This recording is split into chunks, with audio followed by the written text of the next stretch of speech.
घाटशिला की जंग, जनादेश, जनभावना और जातीय समीकरण की कहानी। मैं शिवम दुबे, आप देख रहे हैं ग्लोबल मीडिया अपडेट्स। झारखंड की उस शांत दिखने वाली धरती पर जहां हर चुनाव आदिवासी अस्मिता, विकास और भरोसे की कहानी बन जाता है, इस बार भी कुछ अलग नहीं है। रामदास सोरेन के निधन के बाद खाली हुई घाटशिला विधानसभा की सीट पर 11 नवंबर 2025 को उपचुनाव होना है और पूरा इलाका इस बार फिर सियासी सरगर्मी से गूंज उठा है। सवाल ये नहीं है कि कौन जीतेगा, सवाल ये है कि किस पर जनता भरोसा करेगी। रामदास सोरेन का नाम घाटशिला के लोगों के दिल में आज भी गूंजता है।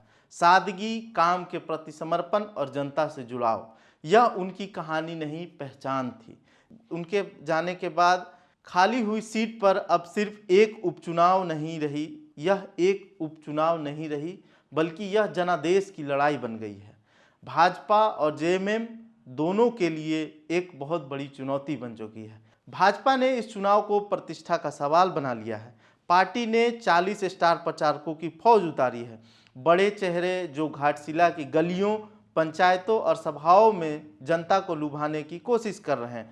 वर्चुअल जनसभाओं से लेकर जमीनी बूथ मैनेजमेंट तक भाजपा हर स्तर पर सक्रिय है।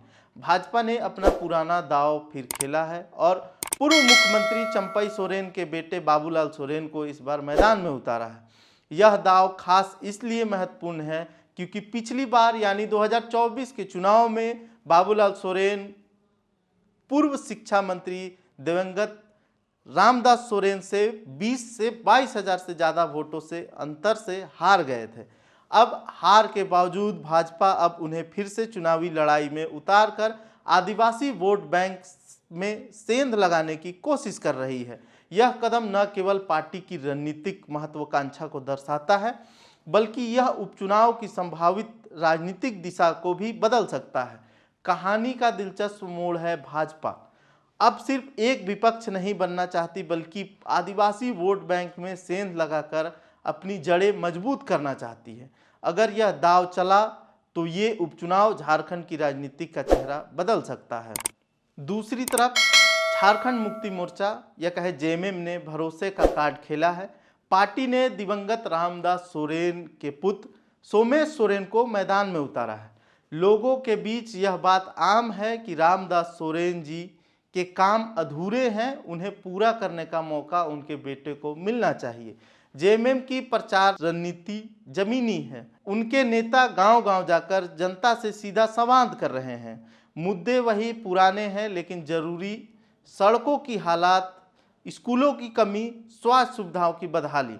जेएमएम इस चुनाव को भावनात्मक जुड़ाव और स्थानीय विकास की कहानी के तौर पे पेश कर रही है। लेकिन इस मुकाबले में तीसरा मोड़ है। जयराम महतो ने आदिवासी कार्ड खेलते हुए झारखंड लोकतांत्रिक क्रांतिकारी मोर्चा से सुशीला मुर्मू को उम्मीदवार बनाया है, जो जेएलकेएम प्रत्याशी सूर्य नारायण हांसदा की पत्नी है।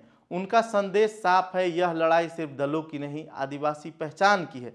सुशीला मुर्मू की उम्मीदवारी ने मुकाबले को दिलचस्प बना दिया है क्योंकि घाटशिला की आबादी में आदिवासी मतदाता निर्णायक हैं। अब माहौल गर्म है, गांव-गांव में चर्चा यही है, भरोसा किस पर किया जाए। भाजपा विकास के वादों के साथ मैदान में है, जेएमएम भरोसे और विरासत के साथ और जेएलकेएम आदिवासी अस्मिता के मुद्दे पर। चुनाव आयोग ने प्रशासनिक तैयारियों को पुख्ता किया है। बूथों की सुरक्षा, मतदाता पहचान की वैकल्पिक सूची, शांतिपूर्ण मतदान के लिए सख्त निगरानी। अब सबकी नजरें घाटशिला पर है।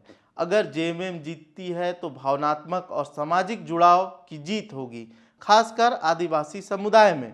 अगर भाजपा जीतती है तो यह एक बड़ा संकेत होगा कि पार्टी अब झारखंड के पारंपरिक वोट बैंक में भी प्रवेश कर रही है। और जेएलकेएम का दांव चलता है तो तीसरे मोर्चे के उभरने की कहानी होगी। सियासत का संग एक सीट है घाटशिला, लेकिन इसमें छिपा है पूरे झारखंड की सियासत का संकेत, जनता के भरोसे की ताकत और उस बदलाव की दस्तक जो धीरे धीरे अपने रास्ते पर बढ़ रही है। ऐसे ही तमाम राजनीतिक कहानियों को देखने के लिए देखते रहें ग्लोबल मीडिया अपडेट्स। धन्यवाद।